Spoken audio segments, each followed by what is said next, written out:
Ciao a tutti ragazzi, benvenuti in questo nuovo video, io sono Marco Delia e oggi vi voglio dare i miei 10 consigli su come avere un bel fisico da ex nuotatore, ex modello, ex Mr. World Italy, chiamami come ti pare. L'importante è che ho imparato molto a livello di fisico, a livello di esperienza su come apparire, ma anche proprio a livello di fitness, di salute, e qua vi voglio dare 10 miei consigli su quello che ho imparato per mia esperienza e anche imparando molto dalle altre persone. È una domanda che mi avete fatto nel mio video precedente su come avere una presenza enorme. Se volete dargli un'occhiata ve lo lascio in descrizione, perché su questo canale non solo parlo di bellezza esteriore, di salute e di benessere, ma anche proprio della documentazione del mio percorso, quindi sia di crescita esteriore ma anche di crescita interiore. E qua ho documentato ancora tempo fa il percorso che avevo fatto nella moda come modello, il percorso che avevo fatto poi per diventare creator, quindi content creator, adesso un po' più di beauty, capelli e altro, ma anche proprio documentando in ogni caso il mio percorso di crescita verso la versione migliore di me stesso, dalla interiore all'esteriore, partendo da 12 anni di nuoto agonistico fino ad arrivare a dove sono ora. Ma non voglio rompermi con la mia storia in questo momento, partiamo subito con i 10 consigli. Il primo consiglio è: ogni movimento vale. So che sembra una cavolata, ma fidatevi che nel momento in cui state cercando di avere un fisico sano, mantenuto bene, avere un bel fisico, ogni singolo movimento vale. Comprare un Apple Watch è qualcosa che mi ha aiutato tantissimo, non è assolutamente sponsorizzato, ce l'ho dal primo Apple Watch e non riesco più a toglierlo. Qualsiasi marca va bene, ma fidatevi che avere un conteggio di quante calorie, passi e cose vi mancano per completare il vostro obiettivo giornaliero. Io come obiettivo ho messo 700 kcal attive ogni giorno, 30 minuti di esercizio e 12 ore in cui sto almeno un minuto in piedi. È veramente qualcosa che ti aiuta a non rimanere troppo fermo, ma a capire che ogni movimento vale, che anche se state facendo le scale vale. Se dovete andare a parcheggiare da qualche parte, parcheggiate un po' lontano e cambiate un po' di più. Se dovete scegliere tra l'ascensore e le scale, prendete le scale. Ogni singolo movimento vale, perché a lungo andare un granellino di sabbia, quando diventa un anno intero un granellino alla volta, diventa un bel castello di sabbia che veramente può fare la differenza. Dieta, secondo consiglio. Ovviamente per la dieta ognuno fa da sé, ognuno impara da sé, ma il mio consiglio è quello di provare per se stessi. Ascoltami un attimo, so che sembra una cavolata perché uno vuole subito la risposta giusta, qual è la dieta perfetta o altro. C'è anche un libro che si chiama La dieta perfetta, The Perfect Health Diet, ma fidatevi che non c'è niente di meglio di imparare a capire che il tuo corpo è un'accumulazione di cibo, e quando hai davanti un pezzo di cibo non è altro che un pezzo di terra, di pianeta Terra, che sta per diventare parte di te. Giusto? Parti da quando sei piccolo che sei così, quando sei adulto sei grosso così, quindi è solo cibo che metti dentro di te. Quindi non c'è niente di meglio che utilizzare la propria intelligenza, il proprio se stesso, per mangiare, sentire come ti senti, quindi imparare ad ascoltarsi e capire in base a questo feedback se continuare a mangiare quella cosa o meno. Fidarsi del proprio istinto. Nel momento in cui io vi posso dire mangiate questo, questo e questo, ma se poi tu hai il tuo corpo che funziona in modo diverso e non funziona, dopo te la prendi con me. Fidati, provate ad ascoltare il vostro corpo e vedete che cosa funziona. Io tendenzialmente sul mio fisico ho imparato a capire che un leggero deficit calorico mi aiuta molto. Non mi piace prendere quante calorie mangio ogni giorno, cosa faccio, ma semplicemente a livello di macronutrienti preferisco più proteine, cerco di inserire verdura e frutta quanto posso, perché comunque se mi conoscete da un po' ho fatto un vlog anche a riguardo, ho sempre avuto fin da piccolo il disgusto per la verdura e adesso ho cercato di fare un percorso per reinserirla e fa benissimo. Avere varietà su quello che si mangia, bere tanta acqua, questo è un po' quello che ho notato per me. C'è anche una cosa che utilizzo tutti i giorni per misurare il mio metabolismo e se è meglio bruciare meno carboidrati e più carboidrati in questo momento, si chiama Lumen, ve lo lascio in descrizione se volete dargli un'occhiata, non ho neanche idea di quanto costi né altro, me l'aveva dato anni fa un brand, ma lo uso tutti i giorni, mi dà un'idea se sto bruciando carboidrati o grassi e quindi che cosa mangiare di più durante il giorno. Terza cosa, i pesi non bastano. So che il 90% delle persone che guarda questo video fa palestra, fa dei pesi, ma fidatevi che può essere utile, ma non sempre bastano per avere un bel fisico. Fare uno sport aiuta tantissimo. Io ho fatto nuoto agonistico per tutta la vita, dopo nuoto, mentre sempre facevo palestra,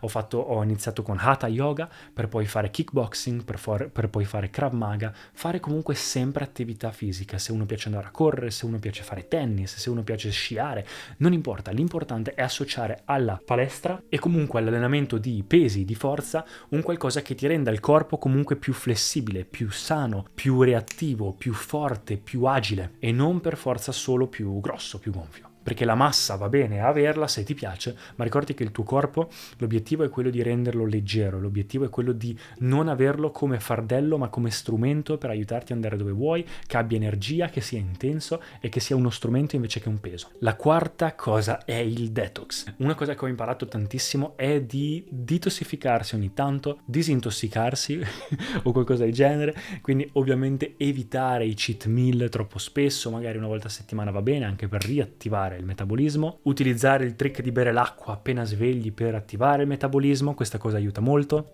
Se siete persone a cui piace la sauna, fate la sauna, lo yoga, la meditazione aiutano molto anche a livello di stress per migliorare il proprio fisico, per rimuovere il fisico, il metodo Wim Hof, le docce fredde possono aiutare molto, insomma l'importante è detox, imparare a utilizzare anche l'energia, la parte interiore per migliorare. Una cosa che anche utilizzo tutti i giorni è l'oil pulling, quindi utilizzare dell'olio di cocco la mattina come se fosse un colluttorio, c'è tutto un meccanismo dietro, ho già fatto un video a riguardo, ve lo lascio in descrizione se volete dargli un'occhiata, per poi sputarlo e pulirsi con la lingua, con il nettalingue, e questa cosa aiuta per togliere tutte le tossine dal corpo. La quinta cosa è la costanza, la cosa per cui tutti adesso skipperanno questo video, ma è la cosa più necessaria, non c'è niente che si ottiene senza costanza, è come un fiore, il proprio fisico è come una pianta, nel momento in cui prendi una pianta tu puoi dargli tutto quello che vuoi, tutta l'acqua in un giorno solo, tutto il sole in un giorno solo, ma non finisce altro che ucciderla oppure bruciarla completamente. Quindi l'importante è una porzione corretta di dieta corretta, alimentazione corretta, movimento corretto, tutto in modo giusto, non esagerato da una parte né dall'altra, una cosa giusta ma mantenuta sempre. L'importante anche è il riposo. E questo è il sesto consiglio. Ho fatto una masterclass intera su quanto dormire correttamente sia la cosa giusta. Tendenzialmente si dorme meglio nel momento in cui ci si alza a cicli di 1 ora e mezza. In 1 ora e mezza c'è tutto un ciclo quasi di sonno completo, quindi se per forza devi alzarti prima delle 8 ore, che sarebbe l'ideale, 7 ore e mezza l'ideale, cerca di stare in cicli di 1 ora e mezza. Quindi svegliati dopo 3 ore di sonno, 4 ore e mezza, 6 ore inizia a essere la cosa giusta, 6 ore, 7 ore e mezza o anche 9 ore e vedrai che il tuo corpo funzionerà nel modo corretto. Non è solo utile, ma è essenziale. Durante il sonno tutto quello lavoro che hai fatto durante il giorno si solidifica e inizia a dare i benefici. Se tu lo interrompi prima, ovviamente vai a vanificare tutto quello che hai fatto durante il giorno. 7. Non per forza pesi. Non serve per forza fare pesi. Io il momento migliore della mia vita in cui avevo un fisico migliore era quando facevo calistenico, mangiavo nel modo corretto e facevo allenamento a casa. Quindi anche allenarsi a casa, se fatto nel modo corretto, tu mi dici ma io non ho tempo di andare in palestra, non ho soldi per andare in palestra, non ho soldi per fare uno sport. Benissimo, a parte che c'è Apple Fitness Plus che costa tipo 9 euro al mese ed è il sostituto di una palestra, ma benissimo, ci sono 1000 video su YouTube a riguardo, fatti una routine corretta, ci sono anche schede di allenamento gratuite, puoi anche chiedere al giorno d'oggi a ChatGPT di farti la scheda gratuita di allenamento, quindi all'intelligenza artificiale ne trovi 10.000, trovati delle schede gratuite, fai quello che puoi, o anche fatti semplicemente, se non hai voglia, non hai tempo, anche 5 minuti in cui ti fai 100 piegamenti, 100 squat, 50 squat, 100 burpees, qualcosa, ogni movimento vale, il primo consiglio, ma anche l'allenamento a casa, se fatto correttamente, è veramente molto molto valido. Va ad allenare una parte di muscoli, una parte di corpo che anzi con la palestra tendenzialmente fai fatica ad allenare, quindi magari risulti anche più denso, più forte. Meno gonfio, però a livello di apparire molto bello. Seguivo Brendan Myers, Chris Seria, questi youtuber qua, sono anche loro molto bravi, se volete dargli un'occhiata. Consiglio numero 8, non è qualcosa di cui parlo spesso, anzi tempo fa ne parlavo all'inizio, quando il mio canale era in inglese parlavo di fitness, non so perché, ma poi mi sono accorto che non mi interessava. Io prendo cura di me stesso, ma non è il mio focus nella vita a livello di fitness, mi piace, ma non è qualcosa di cui voglio parlare sempre, è gli integratori, se necessario integra. So che purtroppo non è il massimo, però io prendo ad esempio le proteine, l'unica cosa che mi piace integrare perché ne ho bisogno tutti i giorni più spesso è proteine, e anche prendo una polverina di superfood vegetale, quindi delle verdure che faccio sempre fatica a integrare. A livello di yoga, di ayurveda, più un cibo è fresco, più un cibo è vivo e meglio è. Esistono proprio dei cibi che migliorano l'energia, altri che ti rendono invece il prana negativo, quindi che ti peggiorano l'energia e quindi ti rendono più con inerzia. Altri cibi invece che non danno niente. Vi lascio comunque in descrizione un articolo su queste cose, sull'Ayurveda, però diciamo che non sarebbe il massimo integrare, ma se dovete integrare, integrate. E le proteine sono la cosa che prendo. Una cosa invece molto favorevole, che invece anche l'Ayurveda è d'accordo, lo yoga è d'accordo, ed è il nono consiglio, sono i digiuni.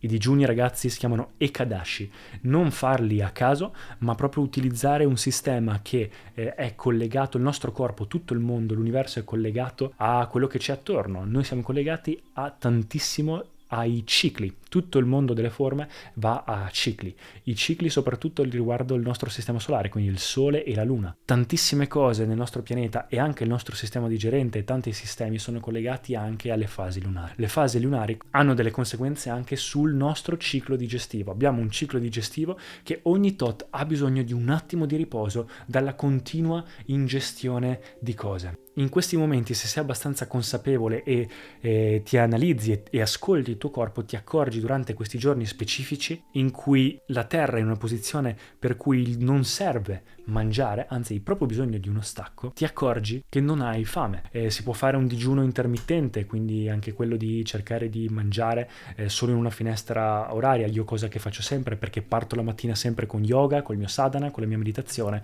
inizio a mangiare verso mezzogiorno e poi finisco verso le 8 di sera, ma se no utilizzate gli Ekadashi, quindi trovate su un sito gli Ekadashi, ogni mese cambiano, di solito sono 4, un Ekadashi completo, quindi 24 ore, e un mezzo Ekadashi, Ardha Ekadashi, che invece è solo saltando la cena o comunque cercando di mangiare solo frutta e acqua. E anche gli Ekadashi, i digiuni, hanno un effetto molto positivo sul corpo, molto positivo sul sistema energetico, su tante altre cose. Anche semplicemente l'entrare in sintonia con la terra da cui veniamo aiuta tanto. Anche a livello di yoga, ragazzi, fidatevi, fare un po' di hatha yoga aiuta veramente tanto, fare del kriya yoga aiuta veramente tanto, essere in sincronia con il tutto, perché noi veniamo dalla terra, aiuta tanto. E questo è il 10° consiglio, è quello proprio di anche sviluppare il sistema energetico. Come vi ho detto prima, il metodo Wim Hof, le docce fredde, il mettersi all'esposizione al freddo, il fare stretching, yoga, fare meditazione, prendersi cura anche della parte interiore di sé ha un risultato a livello esteriore anche molto molto forte. Imparare a diventare maestri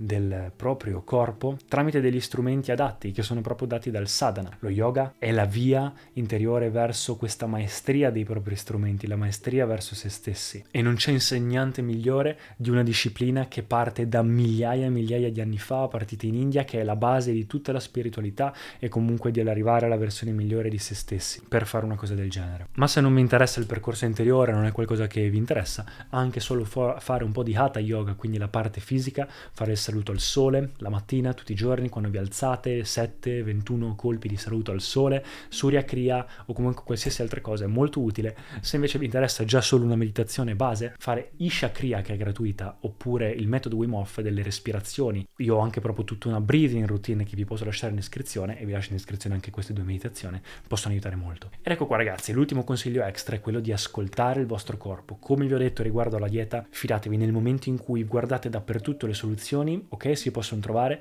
ma non c'è soluzione migliore di quella di guardarsi dentro e cercare di capire a livello di propria esperienza cosa funziona per te e cosa non funziona. Quello che funziona per me e per tutti gli altri può essere diverso da quello che funziona per te, quindi vedi di tua esperienza, impara a capire che il tuo corpo è un tuo strumento e quindi vedi se quella cosa che mangi ti fa bene, e dopo un po', quando impari ad ascoltare, ti accorgerai anche solo guardandola, sentendola quella cosa, se ti fa bene o non ti fa bene, se il tuo corpo la vuole o no. Ti accorgerai se fare quell'esercizio ti aiuta oppure no, ti accorgerai che cosa è efficace per te e cosa no, se oggi va meglio mangiare oppure se non vuoi mangiare, se vuoi iniziare a mangiare dopo, non mangiare perché magari non hai voglia, o se stai mangiando solo per routine o solo in modo compulsivo, e invece iniziare a essere consapevole, più conscio di quello che fai col tuo corpo, col tuo cibo. Se non ti senti di mangiare, non mangiare per forza, quando hai sete, quanto bere, come bere, eccetera eccetera. Quindi cosa evitare, ovviamente evitare l'alcol, il fumo, queste cose qua ovviamente, però per il resto vi accorgerete di un sacco di cambiamenti. Quindi ecco qua, ragazzi, spero che il video vi sia piaciuto, lasciatemi un commento, mi piace, iscrivetevi al canale se avete qualsiasi domanda, lasciatemela qui oppure anche su Instagram. Noi ci rivediamo al prossimo video. Ciao, ragazzi!